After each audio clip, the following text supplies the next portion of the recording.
महानुभाव, यहाँ पर आचार्य कुंद कुंद देव स्वामी महाराज के एकादश ग्रंथ का स्वाध्याय चल रहा है और उसमें भी आचार्य कुंद कुंद देव स्वामी महाराज प्रतिदिन हमें एक नए टॉपिक से जोड़ते हैं, एक नए विषय से जोड़ते हैं। आज भी उन्होंने बहुत सुंदर विषय लिया है, प्रकृति का रूप प्रकृति के साथ। क्या कहा मैंने राकेश जी? प्रकृति का रूप प्रकृति के साथ।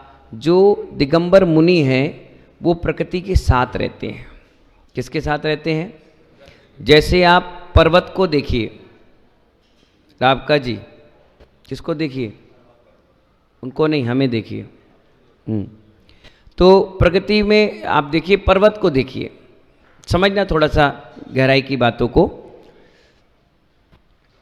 पर्वत को देखिए, धूप भी सहन करता है, पानी भी सहन करता है और ठंड भी सहन करता है, पर उसका कुछ बिगड़ता नहीं है।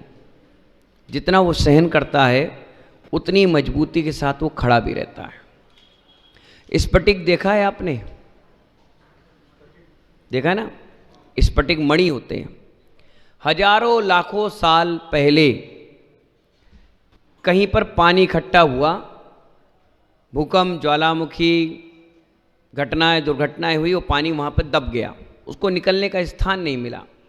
हजारों लाखों साल दबा रहा दबा रहा दबा रहा, फिर अचानक खुदाई हुई तो निकल गया पत्थर सा। उसे कह दिया गया स्फटिक, प्राकृतिक पत्थर। क्यों निखरा? उसने सहन किया ना, इतने साल तक दबे दबे रहकर। कहीं हवा नहीं लगी, कहीं पानी नहीं लगा, कहीं धूप नहीं आई। इसी प्रकार प्राकृतिक है, नेचुरल रहना चाहिए। कैसे रहना चाहिए? जैसे सुबोध भी आपको जुकाम हो गया, जैसे ही हुआ आप घबरा जाते हैं। क्यों घबरा जाते हैं बताओ? क्या जुकाम हो गया, जुकाम हो गया, जुकाम हो गया। जुकाम होना भी अच्छा है। अगर जुकाम नहीं होगा तो ये कफ, वात और पित्त, तीन चीजें शरीर में बनती हैं। अगर इसका संतुलन नहीं रहेगा, डिसबैलेंस हो जाएगा, तो अपने आप पूरा शरीर खराब हो जाएगा। कफ है तो निकलेगा। और डॉक्टर के पास आप जाते हो तो एक दवाई आपको देता है कफ सुखाने की, निकालने की कोई नहीं देता, कफ सुखाने की। और कफ सूख गया तो वही 10 दिन, 20 दिन, 50 दिन, 100 दिन, 2 साल, 5 साल, 10 साल के बाद वो किसी न किसी बीमारी के रूप में निकलेगा। जैसे कई लोग को होता है ना बाल तोड़, पिंपल्स, अब अंदर जम गया तो कहीं ना कहीं तो निकलेगा। अगर जुकाम हुआ तो आपको निकालना ही पड़ेगा। क्या समझ में आया? नहीं निकालो, जैसे कई लोग कहते हैं ना, महाराज श्री हमें लूज मोशन हो गया। अच्छा, लूज मोशन क्या हो गया भैया? कुछ गड़बड़ खा लिया? नहीं, सब कुछ ठीक खाया था विक्रम जी, सब कुछ बढ़िया खाया, फिर भी हो गया। हो रहा है, समझो आपका स्वास्थ्य ठीक है। बात समझना। क्या कहा मैंने? क्योंकि आप भी देख लीजिए, घर में नालियां होती हैं। क्या होती हैं? नालियां होती हैं। अगर आप उसमें पानी का बहाव सही रखेंगे तो वो नालियां जाम नहीं होंगी। और जिस दिन आपका मन करता है कि लो इसको सफाई करना है, तो आप थोड़ा बहाव तेज कर देते हैं तो नालियां क्या हो जाती हैं? साफ। ये अतड़ी भी नाली की तरह है। कितनी सारी चीजें आप खाते हैं, कितनी सारी चीजें आप पीते हैं, चबाते हैं, कुछ नहीं भी चबा पाते हैं, कुछ गुटक जाते हैं, तो ये पेट में फंस जाती हैं। जब पेट में फंस जाती है तो एक दिन पेट कहता है इसको बाहर निकालो, और जैसे ही वो दस्त के रूप में, लूज मोशन के रूप में निकल जाती है तो आपको लगता है मैं बीमार हूं, और आप डॉक्टर के पास जाकर फिर एक दवाई लेते हैं कि दस्त बंद कर दो। बंद नहीं करो, 1 दिन 2 दिन झेल लो। अगर ज्यादा लगे तब डॉक्टर के पास जाओ, 1-2 दिन में जाने की आवश्यकता नहीं है। बाबा अभी आहार करके आए रास्ते में और 3-4 बार चले गए। मुझसे आकर बोले हाँ हमें तबीयत खराब हो गई। मैंने कोई बात नहीं। दूसरे दिन फिर गए, फिर हमसे कहे हमें तबीयत खराब हो गई। मैंने कोई बात नहीं। बोले आप ध्यान ही नहीं दे रहे, वैद्य जी के पास नहीं ले जा रहे। मैंने कितने दिन हो गए उपास नहीं किए? बोले हो गए 3 महीने। मैंने कहा उपवास किए नहीं हो, गाड़ी में इतना गंदा कचरा जमा हो गया है तो किसी ना किसी बहाने से तो निकलेगा, और उसके बाद जैसे ही इन्होंने आहार सिस्टम सही कर लिया उसके बाद कोई दिक्कत नहीं, कोई दिक्कत नहीं। भाई ये पेट है, वो एक मशीन है, मशीन को कितना चलाओगे, कितनी व्यवस्था बनाओगे। नेचुरल रहो, जुकाम भी होगा तो 3 दिन परेशान करेगा, सिर दर्द भी होगा 3 दिन परेशान करेगा। कोई भी हैबिट है 72 घंटे रहती है और 72 घंटे के बाद उसकी म्याद अपने आप शांत हो जाती है, अपने आप समाप्त होगी। तो आचार्य भगवान यहाँ कहते हैं बर्तन मत देखो, सोने का है, तांबे का है, पीतल का है, मत देखो। आचार्य कहते हैं मत देखो, चाहे बर्तन सोने का हो, चाहे तांबे का हो, चाहे पीतल का हो, भरा उसमें पानी है, ये देखो। क्या देखो मामा, क्या देखो? ये मत देखो कि सोने का कलश से मैं अभिषेक करूंगा, ये मत देखो कि मैं पीतल के बर्तन से अभिषेक करूंगा, ये मत देखो कि चांदी के बर्तन से मैं अभिषेक करूंगा। मुझे अभिषेक के लिए प्राशुक जल चाहिए। भावना सोना पीतल बना देती है, लेकिन जल कभी सोना पीतल नहीं बनता। यहाँ आचार्य कहते हैं मत देखो, चाहे लोटा जो कलश है वो पीतल का है, सोने का है, चांदी का है, अगर देखना है तो पानी को देखो, पानी कितना प्राशुक है, पानी छना है, पानी में जीव तो नहीं है, जीव रहित क्षीर सागर का जल है। ये देखो पानी का स्वाद क्या आएगा सोने में रखने से? क्या रखोगे पीतल में पानी? रहेगा तो जल, देगा शीतलता। ऐसी मत देखो इस देह को कि काली है, गोरी है, भूरी है, बदबदी है, रोग सहित है या रोग रहित है, आत्मा है, बनेगी एक दिन भगवान ही, चाहे इसको किसी में भी ढाल लो। यहां आचार्य कहते हैं कि कपड़े उतारने वाले तो बहुत मिलेंगे दुनिया में, पर कपड़े उतार कर भीतर उतरने वाले नहीं मिलेंगे। अभी भी थोड़ी देर पहले आप गए कमरे में और कपड़े उतारे और 5 मिनट के बाद फिर पहन लिए, लेकिन उतरे कहाँ? कपड़े तो उतरे, भावना कहाँ उतरी, वासना कहाँ उतरी? आचार्य भगवान यहाँ कहते हैं कपड़े उतारने वालों को भी बहुत गहराई में उतरना पड़ता है। मुनि तो 700-800 मिल जाएंगे, लेकिन गहराई चिंतन और व्यवहार और निश्चय को समझने वाले बहुत कम मिलेंगे। आचार्य कहते हैं कपड़े उतारे बिना आप गहराई में भी नहीं उतर पाओगे। रावका जी, अगर भगवान को भी छू रहे हो तो कैसे छू रहे हो?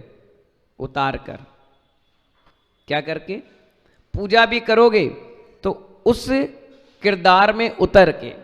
सौधर्म इंद्र भी बनोगे और सुबोध पाटनी बनकर आ गए तो उस पुण्य को हासिल नहीं कर पाओगे। कपड़े उतारने के साथ साथ पाटनी जी किरदार में उतरना भी पड़ेगा। किरदार में नहीं उतरे, भावना नहीं भाई, अगर 1% भी तुमने भाली कि मैं सौधर्म इंद्र हूं और मैं भगवान के समोषण में जा रहा हूं, तो वही पुण्य मिलेगा जो साक्षात विदेह क्षेत्र में सौधर्म इंद्र भगवान के समोषण में जाता है, मिलेगा वही पुण्य। इसीलिए आचार्य कहते हैं यहां पर बिना उतारे और बिना उतरे आप कुछ कर नहीं सकते। नथिंग। राहुल भैया, क्या कहा मैंने? बिना उतारे और बिना गहराई में उतरे हम कुछ कर नहीं सकते। गंगा की नदी में स्नान करने जाओगे तो पहले क्या करोगे? उतारना पड़ेगा।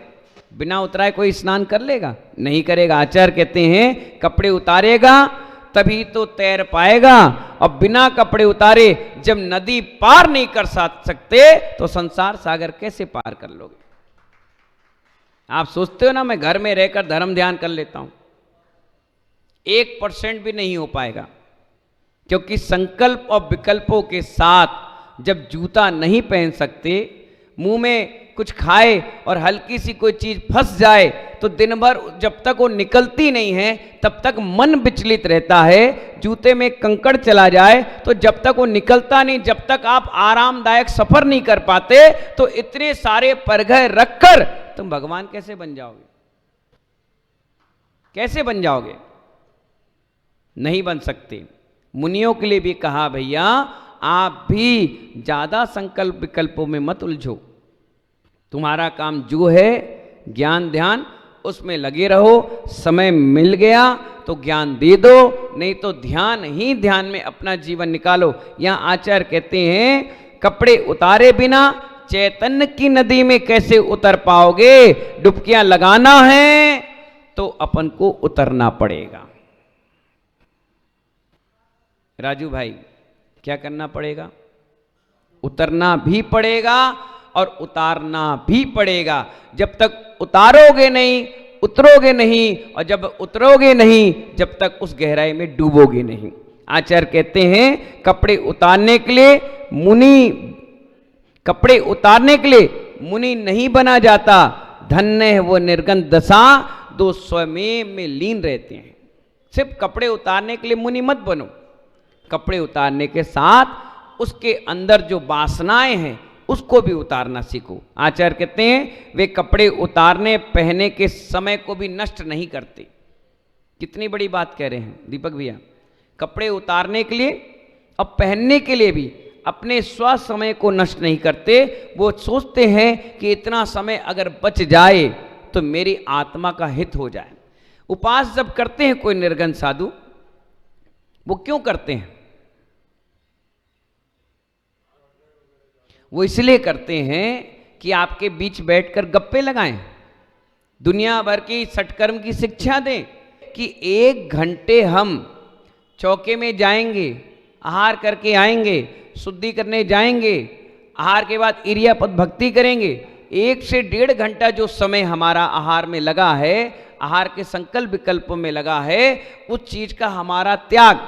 अब जो 1.5 घंटा हमें मिला है वो 1.5 घंटा ग्रस्तों के साथ बिताने के लिए नहीं मिला, वो अब अपनी आत्मा के हित में परिणामों को संभालने के लिए मिला है।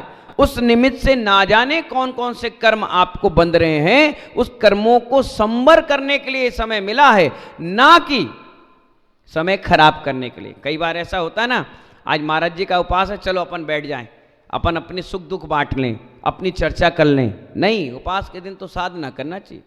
और ग्रस्तों के लिए कहा जिस दिन आपका उपवास रहे आप मंदिर में समय बिताएं। घर में होगे तो किसी ना किसी निमित्त से कसाय निकलेगी, किसी ना किसी निमित्त से कसाय भड़केगी। कोई क्यों? क्योंकि कसाय आप परिचित से नहीं भड़कती, परिचित पर ही भड़केगी। अगर आपको गुस्सा भी आएगा तो आप रोड चलते किसी पे गुस्सा कर लोगे? किस पे करोगे? ऋतु पे, वर्धन पे, ज्यादा हुआ तो अपने ससुर साहब पे, और किसी पे नहीं कर सकते। आप इन पे करके दिखा दो, आप इन पे करके दिखा दो, आपकी हिम्मत ही नहीं होगी, आप जवाब दे दोगे नहीं हम क्यों करें। किस पर गुस्सा करोगे? परिचित पर, अपने पर करोगे। या गुस्सा नहीं कर पाए तो अपघात करोगे। पहले परघात करोगे, जब परघात में फेल हो जाओगे तो अपघात करोगे, यानी अपने ही घात कर लोगे।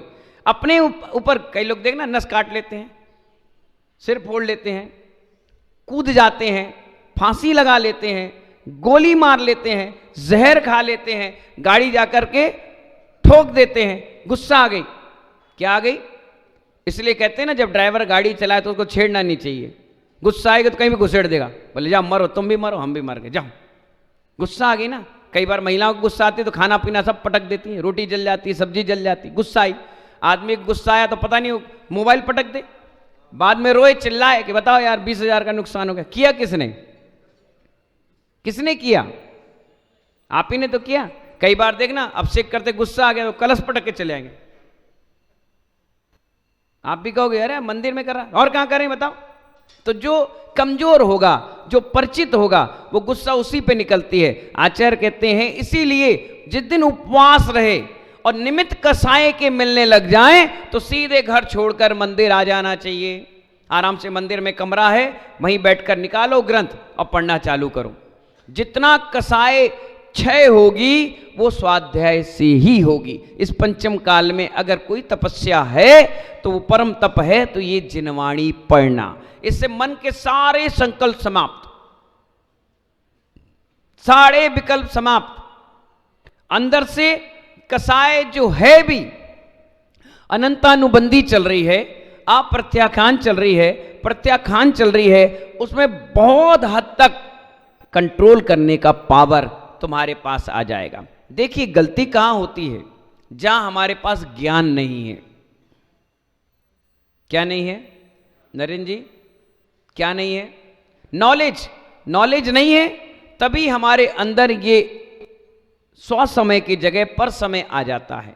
जब हमारे पास ज्ञान आ जाएगा तो हम स्व समय में नहीं, पर समय में नहीं, स्व समय में दे देंगे। आपको अच्छा लगने लग जाएगा, बताओ मैं कितनी बड़ी गलती करता हूं, खुद को फीलिंग आ रही है ना, आप अपने आप उस फीलिंग में उतरना चालू कर दोगे। आपको लगेगा कि हाँ मुझसे गलती हुई है, अब मैं इस गलती को नहीं करूंगा। अरे बाप रे इतनी बड़ी गलती, ओहो इतना बड़ा पाप, ए भैया अब मुझे नहीं करना। समझ जाओ आप अपने 100 समय में उतरना प्रारंभ कर चुके हो। आचार्य कहते हैं कपड़े उतारने और पहनने के समय को भी हमारे निर्गंत योगी नष्ट नहीं करते। वो सोचते हैं पहनेंगे उतारेंगे, कितना समय बर्बाद होगा, उतना समय स्व समय के लिए लगाना चाहिए। कई बार जो कुर्ता पैजामा पहनते हैं, नाड़ा खोलने में भी टाइम लग जाता है। कितना समय होता है, लगता कि नहीं लगता? तो आचार्य कहते हैं नाड़ा खोलने में भी समय खराब ना करें, नाड़ा बांधने में भी समय खराब ना करें। फिर जो दुनिया के पेपर पढ़ते हैं, सोचिए कितना बड़ा समय अपना नष्ट करते हैं। क्या पढ़ते हैं? कितनी सारी न्यूज़ें, कितना सारा उसमें समय है। और काय का समय है? काय का समय है? वो पर समय है। 100 समय ठीक है, आपको पेपर पढ़ना ही है ना, अच्छी बात है, ये भी तो एक पेपर के रूप में है, इसको पढ़ लो। ये क्या करेगा? ये समय नष्ट नहीं करेगा, ये समय आपका समय सार में उतारेगा। यहाँ आचार्य कह रहे हैं ये वस्तु स्वरूप है भैया, जिसके भीतर वासनाएं होती है, ये वसन पर दृष्टि रखते हैं। जिसकी वासनाएं उतर चुकी है, वसन यानी वस्त्र, उसके कपड़े पहनने की कोई आवश्यकता नहीं। प्राकृतिक की तरह रहिए।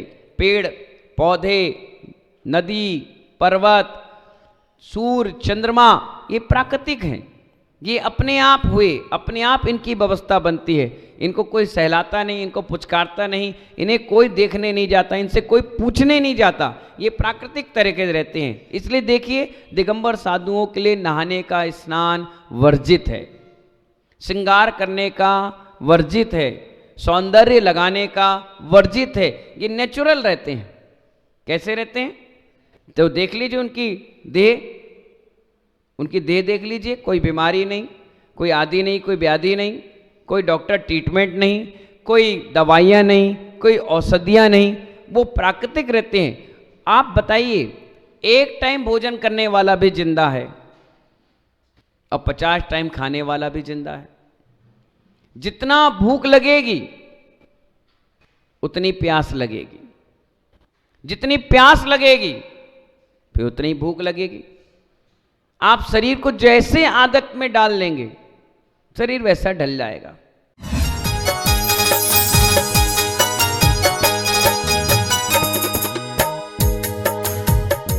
उत्तर प्रदेश राज्य के ऐतिहासिक शहर आगरा स्थित हरिपर्वत के एमडी जैन इंटर कॉलेज में 23 से 27 अप्रैल 2026 के मध्य आयोजित होने जा रहा है श्री 1008 मजिनेन्द्र आदिनाथ जिन बिंब पंच कल्याणक महोत्सव। इस पावन अवसर पर पुण्यशाली परिवार परम पूज्य मेडिटेशन गुरु उपाध्याय श्री व्यसन सागर जी मुनिराज सत्संग के पावन सानिध्य में मांगलिक क्रियाओं में सहभागिता कर करेंगे अनंत पुण्य का अर्जन। आप भी अपने परिवार एवं इष्ट मित्रों सहित इस भव्य अनुष्ठान में सम्मिलित होकर धर्म लाभ प्राप्त करें। मंदिर स्थल श्री सर्वोतोभद्र जिनालय, आदर्श नगर, बल्केश्वर, आगरा। कार्यक्रम स्थल MD Jain inter college, Hariparvat, Agra. आयोजक श्री आदिनाथ पंच कल्याणक प्रतिष्ठा महोत्सव समिति।